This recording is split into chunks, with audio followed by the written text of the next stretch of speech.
Hi guys, 18Dap here and welcome to this video. It's my 2020-21 League One season review and the prediction reaction.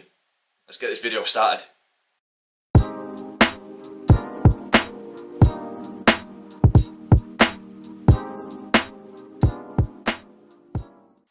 So guys, welcome to this video, my League One season review and my predictions reaction from the start of the season, where I predicted the League One table, how I thought it would finish. But before I start the video properly, I'd just like to extend a massive thank you to each and every one of you for supporting the channel throughout this season. It's been a difficult season to get decent content out to you guys, so I appreciate that you've stuck around and stuck with it over the past year through subscribing, commenting, sharing the videos and also liking the content that we've been putting out.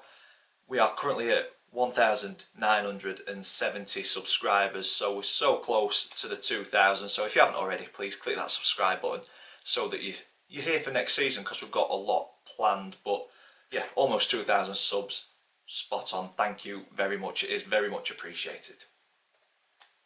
So on to what this video is all about.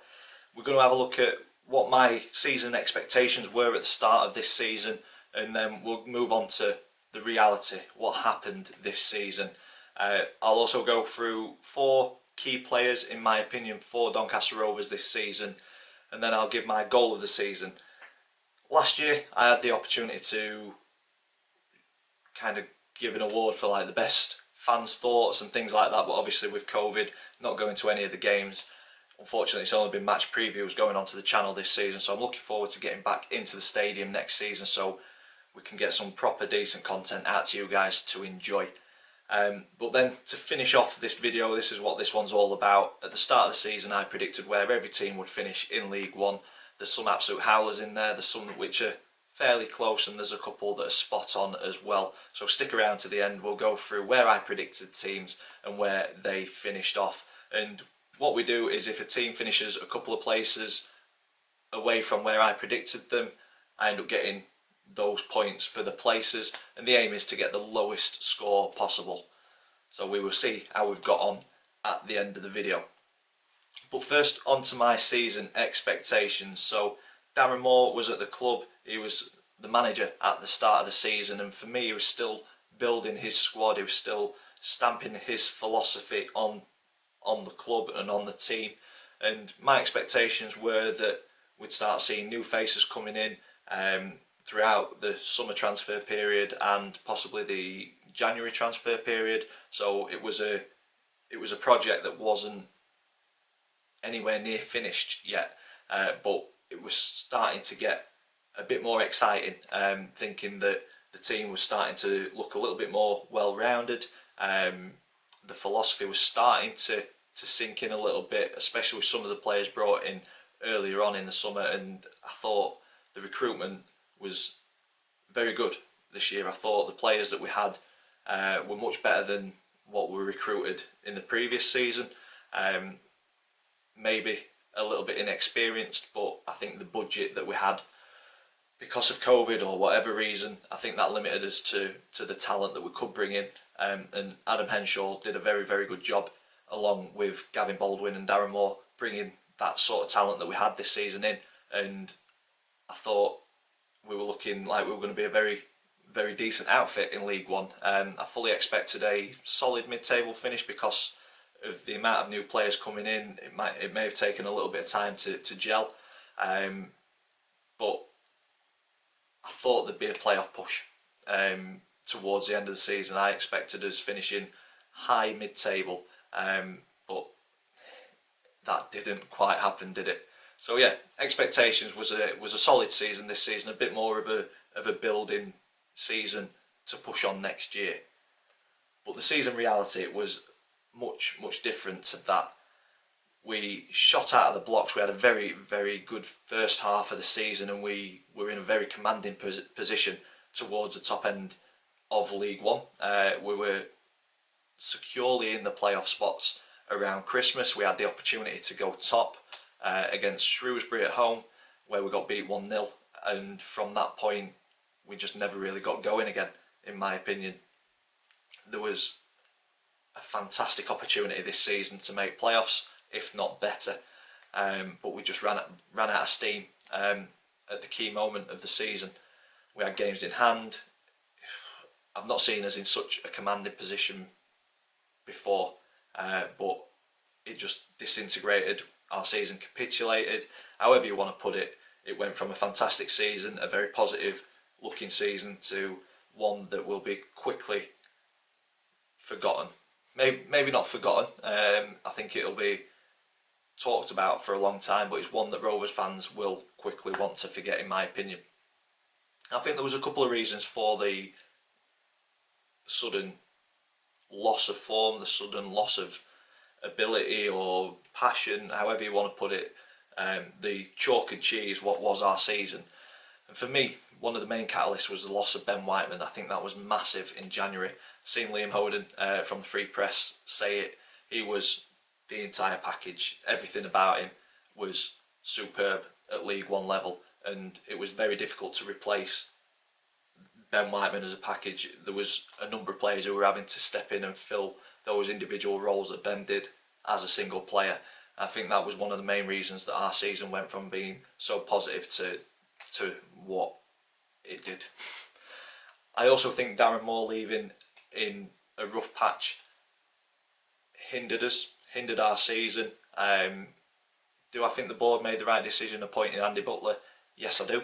And I do believe they made the right decision by appointing him, because it gave the club continuity in a point of the season where we looked in a commanding position, and I think their thought process may have been bringing somebody completely out of the club in, may have rocked the boat, and it turns out it was the incorrect decision. It didn't quite work out how they wanted it to, but I can understand the rationale behind making that decision, and I hope that this experience has given Andy Butler a lot for the future. And for me, I'd like to see him as the Rovers boss again in the future, but with a lot more experience behind him. So potentially an assistant manager role first, or managing the academy, something like that, and then stepping up into the first team, because I do think he's got it in him.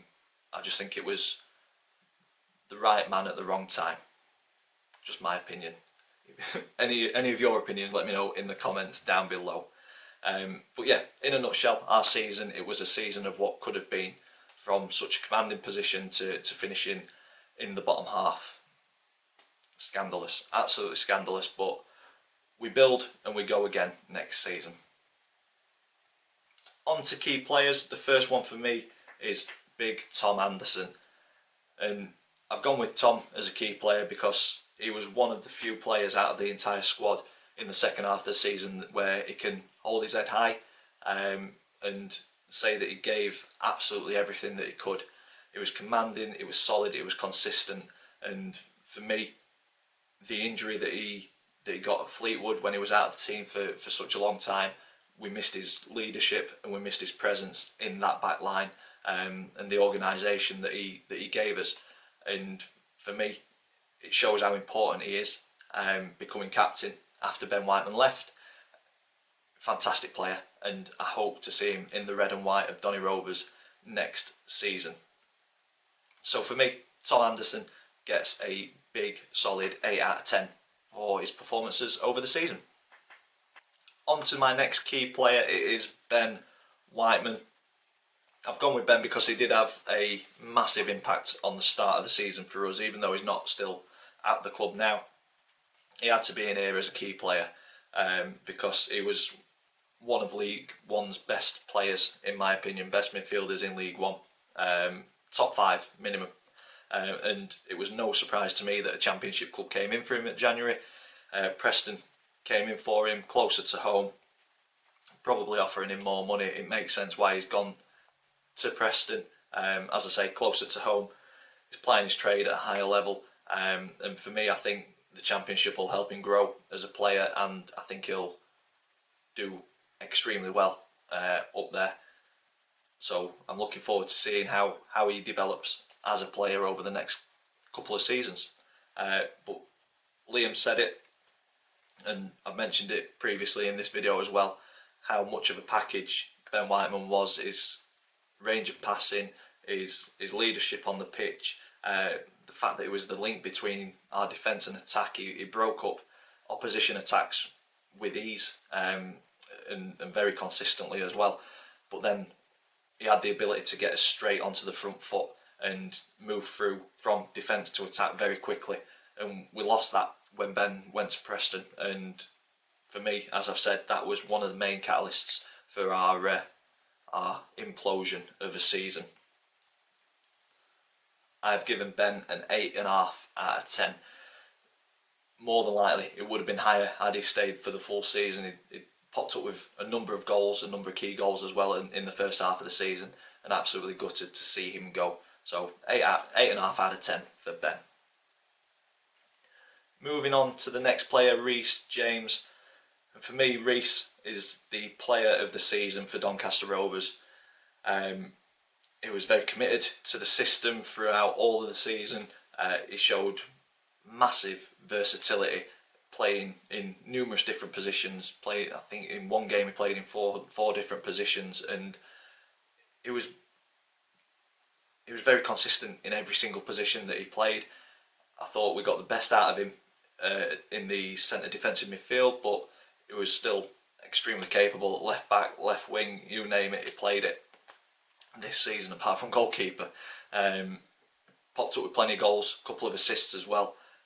For me, he was just the most consistent player in the squad this season, regardless of what position he played or what role was asked of him.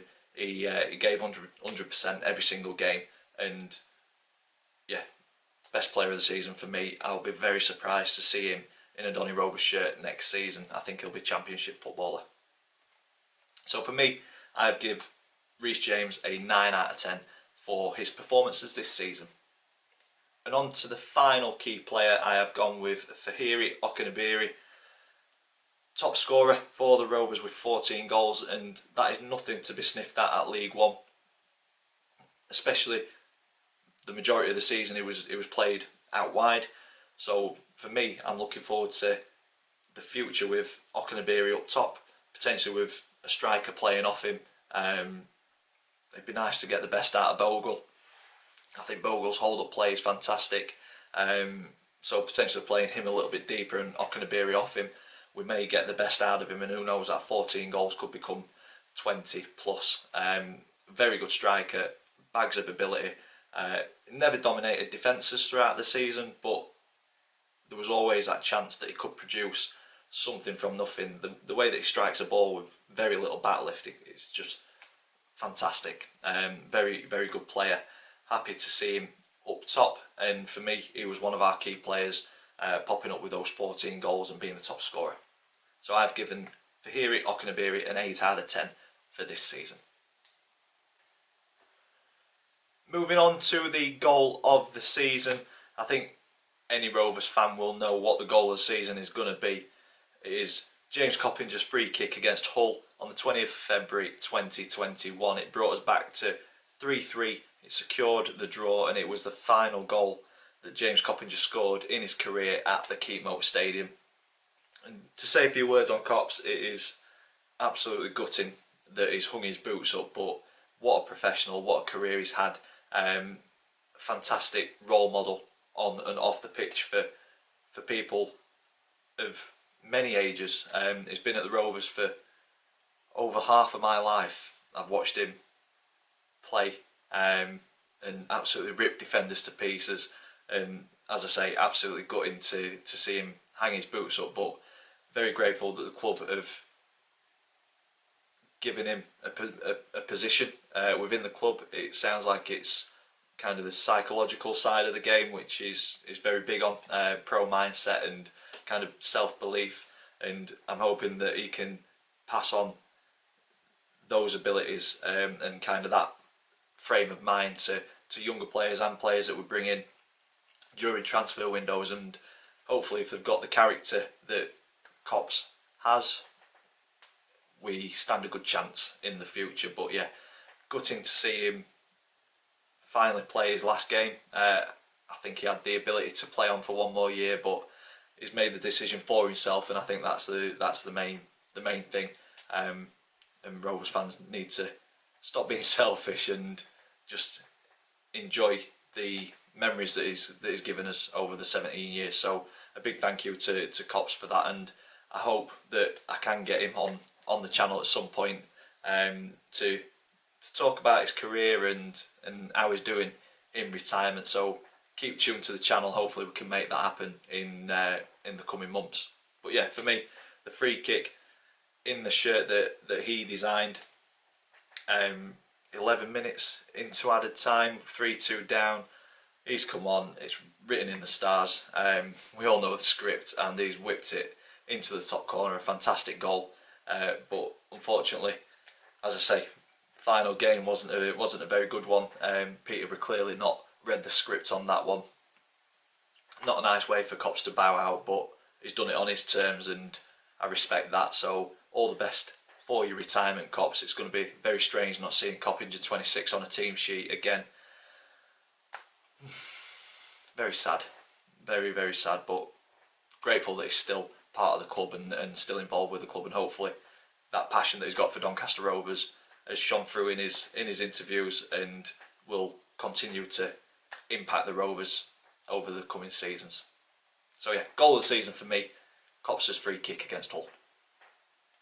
And that brings me on to my predictions, reactions. So as I said at the start of the video, some are decent predictions, some are not so good. So let's start with the bottom four of the table. So the way that this will work is I'll put on the screen exactly where I predicted the teams to finish. The final position is on the screen as well, and then the final number is the number of positions out I was on the original prediction. So starting with the bottom four, I predicted Rochdale as a 24th finish, then AFC Wimbledon, then Northampton Town, and then Swindon Town. So I had those four teams making up the bottom four, and I was right on 3 out of the 4. So we've started well, started pretty well.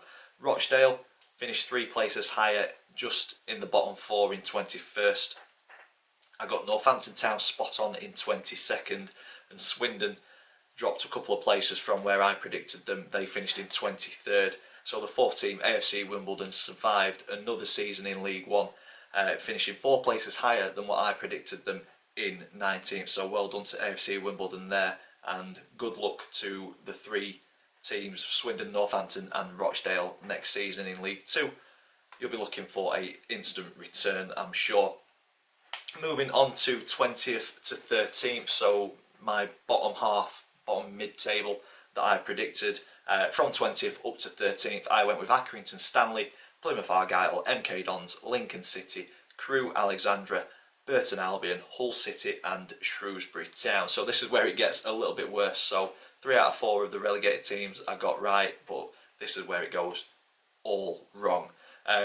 The closest ones I got there, Plymouth Argyle finishing 1 place higher in 18th, skipping up to Crewe in 16th, finished 4 places higher, in 12th. Burton Albion, I predicted 15th, but they slipped down 1 into 16th. And then Shrewsbury Town, I predicted 13th, and only 4 places out, they finished 17th. But that's about as good as it gets, because then the predictions are a little bit further away. So MK Dons had a fantastic season. I think they'll be one to watch next season, finishing in 13th, 5 places higher than my predicted 18th. Accrington Stanley, a very good, solid season, once again in League One, finishing smack bang mid-table in 11th, 9 places higher than my predicted 20th. And then the 2 big ones, Lincoln City in the playoffs. All the best for you guys, good luck, congratulations on getting into the lottery. Recording this before the playoffs have even started, so good luck to Lincoln in the playoffs. Personally, I'd like to play you again next season, but yeah, good luck in the playoffs nonetheless. I predicted you as 17th, but you had a fantastic season, finishing 12 places higher in 5th. And then the final team in the bottom half of my predicted league was Hull City. I predicted them so low because of their financial difficulties off the field. I thought that would impact them on the field, but it didn't. Grant McCann built a good team, a great team, and a consistent team in League One, and that consistency got them the championship. First in the table, 13 places higher than what I predicted, so congratulations Hull City on your championship, and good luck in the championship next season. Moving on to the top half of the table, so from 12th to 7th, my predicted teams were Gillingham in 12th, Blackpool in 11th, Doncaster Rovers in 10th, Charlton Athletic in 9th, Peterborough United in 8th, and Bristol Rovers in 7th. So once again, a couple of teams where I was quite close, but then one or two teams where I completely missed the mark. So starting in 12th, Gillingham finished 2 places higher in 10th. Blackpool, a fantastic season. I think these are the ones to watch in the playoffs, finishing 8 places higher than what I predicted them. They finished in 3rd. I think they're the team that going into the playoffs in the best form. So definitely ones to watch out for in the playoffs. My team, Doncaster Rovers, great first half of the season, poor second half of the season. That second half of the season saw us drop down the table so much. We finished in 14th. I expected a mid-table finish, but I thought we'd be higher and much closer to the playoffs than what we were. So 4 places lower than my predicted 10th finish. Charlton, just outside of the playoffs, I predicted 9th and they finished 7th, so 2 places higher. Peterborough, a very, very good season. It was a season of vengeance or redemption, however you want to put it. After feeling robbed of the chance last season, they set out to get promoted, and they did just that, finishing 2nd. Johnson Clark-Harris, fantastic player at this level, and I think he'll do it at the level above as well. So Peterborough finished 6 places higher than what I predicted them. So good luck on your good luck next season, and congratulations on your promotion this season. And then finally there in 7th place, I predicted Bristol Rovers. I think I did these predictions before Johnson Clark-Harris moved to Peterborough, which is why I had them so high. But even with Clark-Harris leaving, I thought that they'd used the money received to recruit well, but it just didn't happen for Bristol Rovers this season. Joey Barton, will he bring them back next season? Who knows? But yeah, poor season for Bristol Rovers, and Gasheads will be looking for an instant return to League One. But in terms of this prediction league table, not very good. 17 places lower than what I predicted, so that's going to damage my final score. Moving into the playoff spots, I went with Oxford United in 6th, Fleetwood Town in 5th, Ipswich Town in 4th, and Sunderland in 3rd. And Oxford got it spot on, they finished in 6th, so good luck in the playoffs against Blackpool, Lincoln and Sunderland. As you can see, I predicted Sunderland in 3rd, and they dropped 1 place, finished in 4th. Fleetwood Town, I thought they were going to have a good season. Cod's Vlogs told me otherwise at the start of the season. I should have listened to him, because they finished 10 places below my predicted 5th place finish, and they finished in 15th. And then the final one there, Ipswich Town, I thought they'd be chomping at the bit to get out of League One after failing last season, but it's another season in League One for you guys, because 5 places lower than my predicted 4th place, you finished in 9th.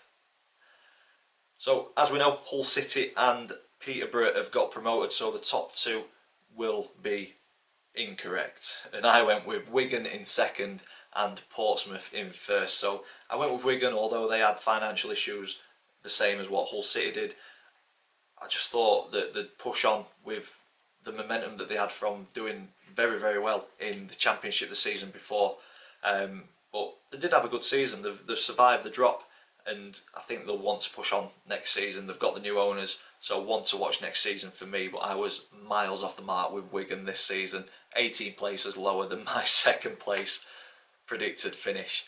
And then finally Portsmouth, I had them down as the champions, and they've got the squad on paper to be champions, but it's just, for some reason, it's just not happening for them, and they finished outside of the playoffs once again. So it's another season in League One for Portsmouth, finishing 8th, 7 places below my predicted 1st place finish. So some good predictions there, some not so good predictions.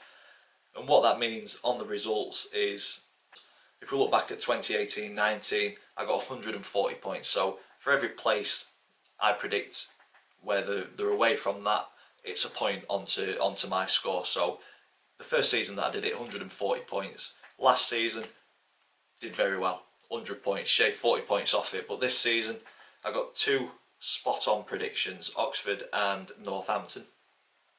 I've got 11 out of the 24 teams between 1 and 4 positions out from my original prediction. So that leaves 11 teams out of the 24 where there were 5 places or more away from my predicted finish. Add all of those points up and I just want to be below 140, and I am just 138 points this season, much worse than last season. So we need to do a bit more research at the start of the 21-22 season. And hopefully we'll get closer to the 100-point mark. But yeah, some okay predictions and some not so okay predictions. If you did a predictions league, let me know in the comments down below how you got on. Were you as far out as what I was on some of them, or did you do much better? Let me know. And finally, the predictions league table, the family predictions league table. If you've watched the Peterborough preview, you'll know Max couldn't be caught, but we all went with Donny Rovers wins on the final day. We thought Cox's final game, everybody was going to pull it out for him and we're going to win. And we got beat 4-1, so no change in the table. It finished with Max on top, champion of the family predictions league table on 28 points, then Dad in second on 25, me in third on 23 points, and Chris holding us all up on 22 points. So a very tight league, and hopefully it's that tight next season as well. And we presented Max with the trophy at the Peterborough game, and he's chuffed to bits. It's on one of his tables in his bedroom, pride of place. But I'm coming for it, mate. I'm going to get it back next season. And that is it for this video. If you've enjoyed it, big thumbs up on it for us, please. Comment in the section down below. Subscribe if you haven't already. And I'm looking forward to next season. As I say, lots to come on the channel, so please stick around. Subscribe if you haven't already. As always, thank you for watching, and I will see you in the next one.